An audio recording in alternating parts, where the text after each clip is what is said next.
Top focus in a fresh development. Turkey says Saudi Arabia has allowed consulate search over missing journalist Jamal Khashoggi.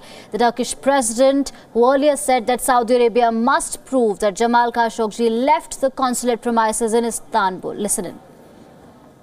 Bununla ilgili işin hem hukuki, hem adli, hem idari, çünkü emniyette aramasını yapıyor.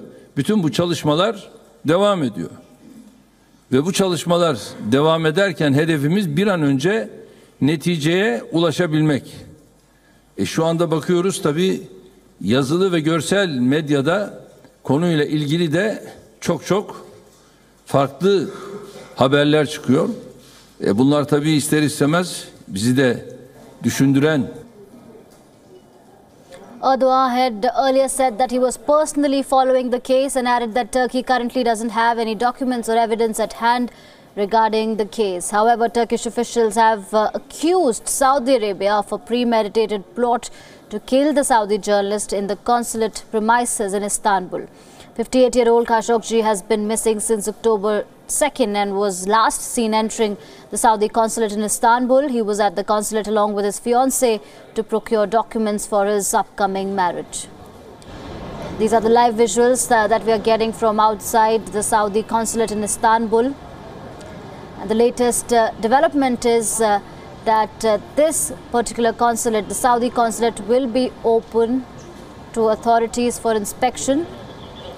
For more on this, I'm joined by Mohsin Mughal. He's a journalist joining us from Istanbul. Thank you so much, Mr. Mughal, for speaking to World is One News. It's a big development coming in there. Saudi Arabia finally giving a go-ahead for the inspection for authorities. Earlier, it had opened the consulate for journalists. Now, authorities are also given access to this consulate. For the benefit of our viewers, could you give us more details? Who all can access this consulate and when exactly will the inspection begin?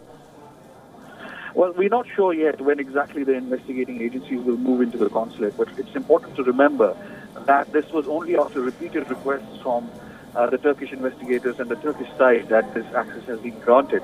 Obviously, all the consulates are under diplomatic immunity, and that's what was being exercised here. And yesterday, when for the second time the Saudi ambassador was summoned by the Turkish authorities, I think this is the response to that, and they have been given access to the consulate today. We'll have to wait and watch what happens from here on, but it's important to mention that exactly 1 week ago was when Khashoggi went missing. So this access, is it too little, too late? We'll have to wait and watch. But also, it's 1 week after the incident took place, so we're not sure what the investigators will find there. And because they had not been given any access, and the Saudi authorities also had not been able to establish that Khashoggi had actually been able to exit the consulate, which is exactly the question now as to where he went, because the Saudi authorities have been maintaining that he left the consulate without having provided any proof of that. There wasn't even any security camera footage which was provided to the investigators. So there are these questions which have led to the belief that he might have been killed inside the premises. And also another line of investigation is now as to a group of 15 people had come in from Saudi Arabia, landed on the day in Istanbul on 2 private jets. And they, according to the timings that we know, arrived a few hours before Khashoggi entered the consulate and left a few hours after he had entered, nearly 6 hours after he had entered the consulate. So there's a lot to be explored here, but also questions about lack of access. I mean, look, it's been a week exactly, and no access was granted to the investigators to the diplomatic compound, which kind of leaves a lot of room for error, a lot of room for thinking that there is something that has gone wrong within the consulate itself, which the Saudi authorities might be trying to keep under the wraps. Right. Mr. Mughal, I wanted to ask one question that this is the second time the Saudi consulate has granted access to authorities. The first time it granted access to Reuters journalists. Do we know of any details that emerged out of that particular development? We haven't heard yet from those Reuters journalists when they were shown inside. Did they find anything suspicious, or was it all clear from there? And what happened when the Reuters journalists entered the consulate? Yeah, look, those were journalists, and those were not investigators, and not even regular investigators. So journalists cannot be treated at par as investigators. When the investigating agencies move in, they move in with their forensic experts, they move in with their technology, they move in with their fingerprint experts, and lots of other experts, which obviously journalists cannot be regarded as experts on investigation. Right. Yes, they were given access, but very limited access. They were given a walkthrough when questions were asked about the footage. I think the Reuters also reported that story, and I might be wrong, but it's worth checking that there was no recordings provided, although the CCTV cameras were installed and were working, but there apparently were no recordings, which again raises the questions. So I would say this is only the first time that a legal, authoritative access has been granted to investigators, which obviously has come in 1 week after the whole incident happened, and after repeated insistence and repeated requests from the Turkish authorities, this access has been granted. Right. Mr. Mughal, please hold on. We're also joined by Professor Muzaffar Sanil, who's joining us from Istanbul, Sahir University. Professor, thank you so much for speaking to World is One News. As Mohsin Mughal was telling us that this access has been granted a week after the disappearance of the Saudi journalist. Do you think there's foul play, or has it come a little too late in the day, this access? Because earlier journalists were given access, but then they are not investigators. Actually, the first investigation take place last week, but it's a short investigation that allowed the Turkish police to enter into the consulate.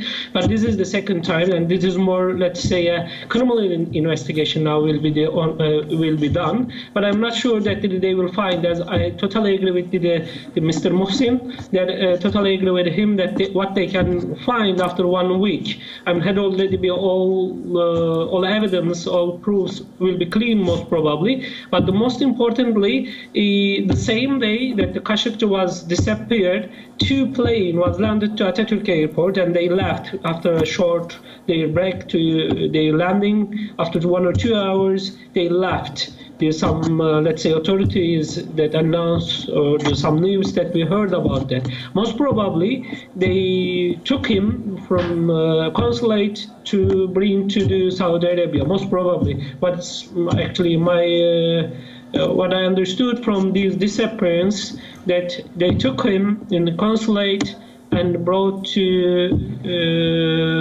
Saudi Arabia, most probably, or another country. Definitely he is not there, I'm sure to that. He is not not anymore in the consulate. But the criminal investigation still continuing, that we will see how it will be ended, but I'm not sure that they will find any evidence or proof. Right. Professor, a lot of interest is getting generated out of this after this disappearance. The US human rights groups, and Erdogan is personally taking this interest. He said that he's chasing the investigation into this case.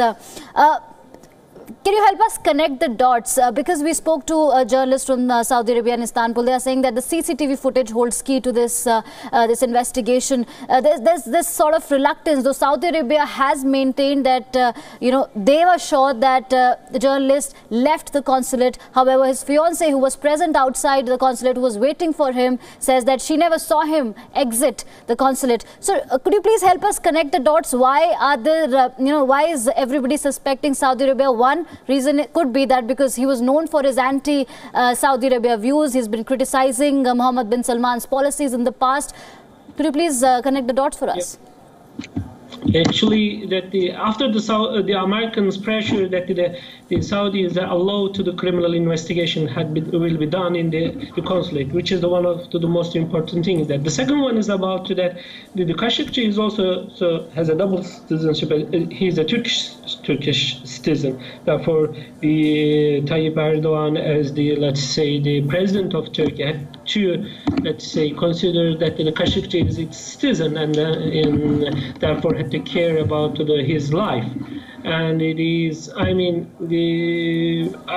he left the consulate for sure. Most probably they will left the consulate with one of the consulate cars, but no one knows where they goes. Not by walking as he entered, not the entrance door that the many people is waiting. I think they used a different way to go out, or maybe night they just go out with some consulate cars or some of the cars or vehicles of the consulate. They took him to outside of the consulate, most probably not the original, or the real door they used. Most probably they kidnapped him to bring him to another place.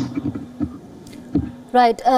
Professor, I know and we all understand that it's a very, very difficult time for the fiancé of the missing journalist, and apart from her statement that she never saw Jamal Khashoggi exit the consulate, have we been able to hear anything from her after that statement? Has she been able to narrate the sequence of events after that, or is there any word yet from her? No. Till now, we don't have any kind of record. I mean, in Istanbul, lots of the cameras, the cameras which is showing the way. We don't know exactly yet. These police criminal investigations still continuing. That's why it is difficult to make any comments about it's not right to make the comment about what will be the next. But I mean, the police is taking care of the issue very seriously. And as President Erdogan says that he will be the follower of this let's say incident, therefore Turkish police most probably will check all these cameras around the consulate and checked all these cars, and all these cameras shows us that within 15 days, I think so, everything will be more clear than today. But as of today, it is difficult to say anything about, make a comment about that. But this is my, let's say, humble, comment to let's say what's going on. Most probably they kidnap him to bring to another place, that he is not anymore in the consulate, because otherwise they will not allow to enter into the consulate. All right, thank you so much, Professor Muzaffar Sarel, for speaking to World is One News and giving us your perspective on the story. So the big development is that finally Saudi Arabia has granted access to the investigative authorities and access to the consulate, but people are saying that it's a little too late in the day because it's coming after 1 week. This journalist disappeared last week. However, Reuters journalists were given access to the consulate, but this is for the first time when investigative authorities will get access to enter the consulate in Istanbul.